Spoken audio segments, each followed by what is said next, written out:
সুপ্রিয় শিক্ষার্থী বন্ধুরা, আজকে আমরা আমাদের প্রথম শ্রেণীর পাঠ শুরু করছি, যেটি হচ্ছে নবম দশম শ্রেণীর পরিসংখ্যান অধ্যায় 17। এখানে পরিসংখ্যান অধ্যায়ে যে কয়টি নিয়মের অঙ্ক বেশিরভাগ পরীক্ষার প্রশ্নে আসে, আজকে আমরা সেই বিষয়গুলো নিয়ে আগে আলোচনা করব। এখানে প্রথম আমরা দেখি কোন কোন বিষয়ে বা কোন কোন টপিকসের উপর আমাদের প্রশ্ন হতে পারে। তো 1 নম্বর হচ্ছে ট্যালির সাহায্যে গণসংখ্যা নির্ণয়।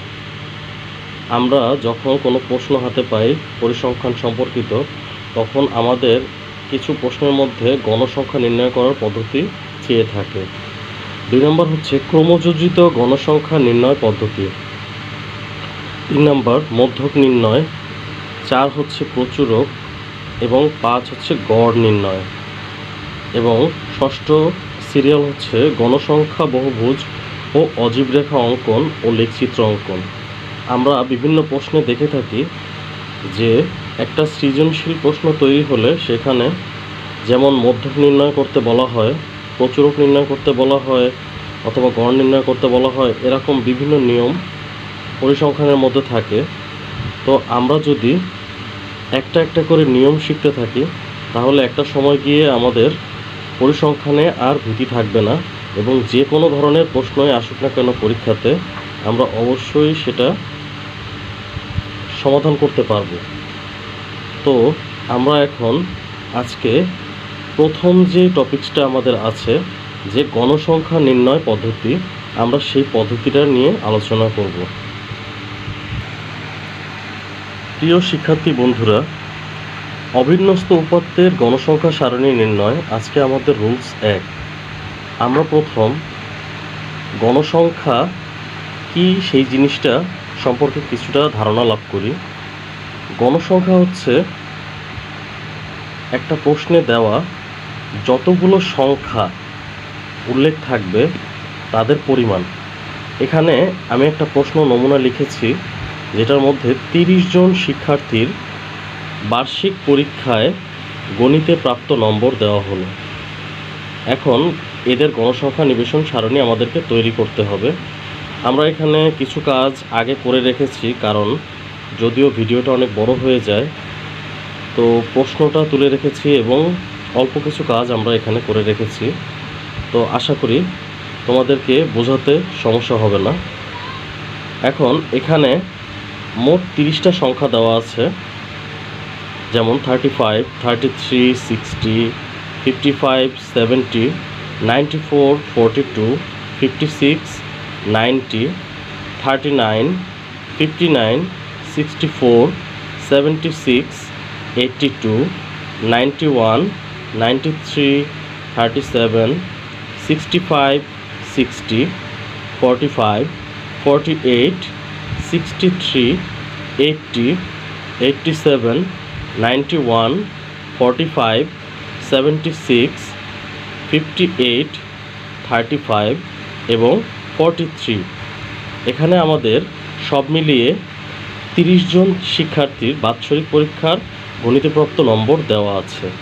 তো এখন গণসংখ্যা নির্ণয়ের ক্ষেত্রে আমাদের প্রথম এই যে অবিন্যস্ত উপাত্তগুলো দেওয়া থাকবে, এই উপাত্তগুলোর সর্বনিম্ন এবং সর্বোচ্চ সংখ্যা আমাদেরকে খুঁজে বের করতে হবে। ভিডিওটা বড় হয়ে যাবে, তাই আমরা প্রথম সর্বনিম্ন সংখ্যা এবং সর্বোচ্চ সংখ্যা আগে এখানে মার্ক করে রেখেছি। তোমরা যখন অঙ্ক করা শুরু করবে তখন অবশ্যই প্রতিটা লাইন দেখে সর্বনিম্ন এবং সর্বোচ্চ সংখ্যাটা আগে খুঁজে বের করবে। ঠিক আছে? ওকে, এখন আমরা সমাধানে যাই।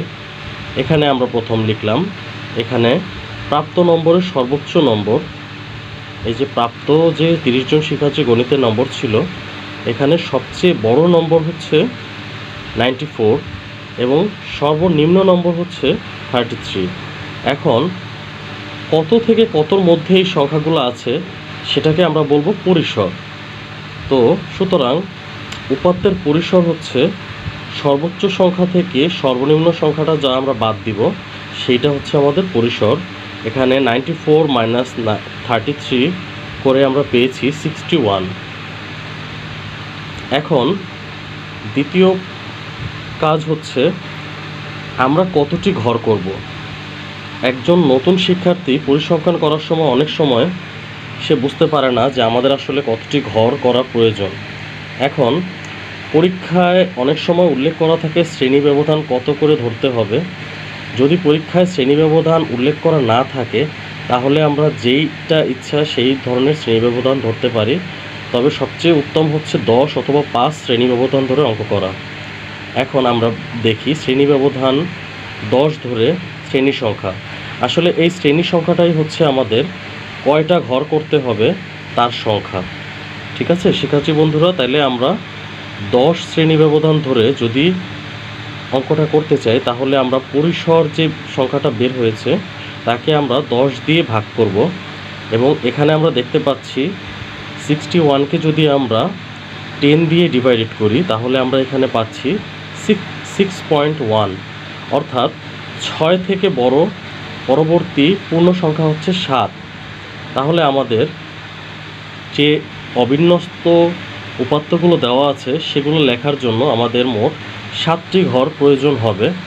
বন্ধুরা আমি আরেকবার বলি, যদি আমরা শ্রেণী ব্যবধান 10 ধরি তাহলে আমরা পরিসরকে 10 দিয়ে ভাগ করব। আর যদি আমরা শ্রেণী ব্যবধান এখানে 10 না ধরে আমরা 5ও ধরতে পারি চাইলে, তখন আমাদের এই পরিসরকে আমরা 5 দিয়ে ভাগ করতে পারি। যদি আমরা 10 দিয়ে পরিসরকে ভাগ করি তাহলে আমাদের আসে 6.1, যা পরবর্তী পূর্ণ সংখ্যা 7-এর কাছাকাছি বা প্রায়। এখন আমরা বলেছিলাম যে আমাদের 7টি ঘর প্রয়োজন হবে এই অবিন্যস্ত উপাত্তগুলো কি ঘরে সাজানোর জন্য, এবং 2টি এক্সট্রা ঘর আমাদের প্রয়োজন হবে, যেটা হচ্ছে নাম। প্রথমে আমরা ঘরের উপরে যে নামগুলো লিখব এবং সর্বশেষ ঘরে যেখানে আমরা ফলাফল লিখব। তাহলে আমাদের মোট 7টি এবং 2টি মোট 9টি ঘরের প্রয়োজন। ঠিক আছে, তা এখন বন্ধুরা প্রথম আমাদের গণসংখ্যা নির্ণয় করার জন্য তাহলে আমরা পেলাম 9টি শ্রেণী বা 9টি সারি প্রয়োজন। এবং গণসংখ্যা নির্ণয়ের ক্ষেত্রে প্রথম শ্রেণীব্যাপ্তি, ট্যালি এবং গণসংখ্যা এই 3টি কলাম প্রয়োজন হয়। তো বন্ধুরা আমরা এখন এই খালি ঘরে শ্রেণীব্যাপ্তি হিসাব করব। শ্রেণীব্যাপ্তি হচ্ছে আমরা প্রথম আমাদের সংখ্যা ছিল 33, তো আমরা এখন 33-র পূর্ববর্তী সংখ্যা, যেমন হিসাব করার সুবিধার্থে আমরা 30 থেকে আমরা এই গণা শুরু করব এবং 10 ব্যবধান ধরে পরবর্তী সংখ্যাগুলো লিখব। প্রতিটি সংখ্যায় আমরা 10 ব্যবধান রাখব। তো বন্ধুরা আমরা দেখতে পাচ্ছি এখানে আমরা প্রথম 30 থেকে আমরা শুরু করেছি, কারণ আমাদের গণার সুবিধার্থে যখন আমরা 10 শ্রেণী ব্যবধান ধরে শ্রেণী সংখ্যা নির্ণয় করব তখন প্রথম সংখ্যাটা যদি একটা রাউন্ড ফিগার হয়, যেমন 30 বা 35, তাহলে আমাদের হিসাব করতে অনেক সুবিধা হবে। তো আমরা 30 থেকে 10 শ্রেণী ব্যবধান নিয়ে পেয়েছি 39, 40 থেকে 49 এবং 50 থেকে 59, 60 থেকে 69, 70 থেকে 79, 80 থেকে 89 এবং 90 থেকে 99। প্রত্যেকটা সংখ্যার মাঝখানে প্রথম এবং শেষটার মাঝখানে আমাদের ব্যবধান হচ্ছে 10। এটাই হচ্ছে শ্রেণী ব্যবধান। তো বন্ধুরা আশা করি আমরা সবাই বুঝতে পেরেছি শ্রেণী ব্যবধান কী জিনিস। ঠিক আছে, এখন আমাদের পরবর্তী কাজ হচ্ছে এখানে আমাদের বিন্যস্ত উপাত্ত ছিল না। এখানে যে উপাত্তগুলো দেওয়া আছে আমরা সবাই দেখতে পাচ্ছি যে এলোমেলোভাবে রাখা আছে। এখন আমরা এই যে শ্রেণী ব্যক্তিতে কত থেকে কত সংখ্যার মধ্যে এখানে আমাদের উপাত্তগুলো আছে সেগুলোকে খুঁজে বের করব। তো খুঁজে বের করতে গেলে আমাদের প্রথম কাজ হচ্ছে আমরা দেখব আমাদের প্রথম সংখ্যা কত, 35। তো আমাদের 35 আছে হচ্ছে এইখানে প্রথম ঘরে। ঠিক আছে, প্রথম হচ্ছে 35, একটা করে লিখব, একটা করে কেটে দেব। তারপর দ্বিতীয় সংখ্যা হচ্ছে 33ও আমাদের হচ্ছে প্রথম সংখ্যার মধ্যে। তারপর 3 নাম্বার হচ্ছে 60, আমরা যদি 60কে কেটে দিই তাহলে আমরা 60 লিখব হচ্ছে এই ঘরে। এভাবে আমরা একটা একটা করে লিখব এবং সবগুলো কাটব। অনেকগুলো কাটার পর এখন আমরা দেখতে পাচ্ছি প্রথম 4টি সংখ্যা আমরা লম্বালম্বি দাগ দেওয়ার পর 63 এই সংখ্যাটি আমাদের 60 থেকে 69-এর মাঝামাঝি আছে, তাই আমরা প্রথম 4টি সংখ্যা লম্বা দাগ দিয়ে পঞ্চম সংখ্যাটি আড়াআড়িভাবে কেটে দেব। এভাবে ট্যালি করতে হয়। দেখো বন্ধুরা, আমাদের সবগুলো সংখ্যা কাটা হয়ে গেছে এবং আমরা ট্যালির ঘরে প্রত্যেকটি সংখ্যা সুন্দরভাবে বসিয়েছি। আমাদের যদিও ঘরের মাঝখান বরাবর লেখা উচিত ছিল, তো আমরা এক কর্নারে লিখে ফেলেছি। তোমরা সবসময় চেষ্টা করবে ট্যালিটা ঘরের মাঝখান বরাবর করার জন্য। তো এরপর আমরা দেখব এখানে আমাদের ট্যালির ঘরে যে সংখ্যা হয়েছে ঠিক সেই সংখ্যাটা আমরা এই গণসংখ্যার যে ঘরটা আছে সেখানে আমরা লিখব। তাহলে প্রথম আছে আমাদের 5, তারপরে হচ্ছে 4, তারপরে হচ্ছে 4, তারপরে আবার 5, তারপরে হচ্ছে 3, তারপরে হচ্ছে 4 এবং সর্বশেষ সংখ্যা হচ্ছে 5।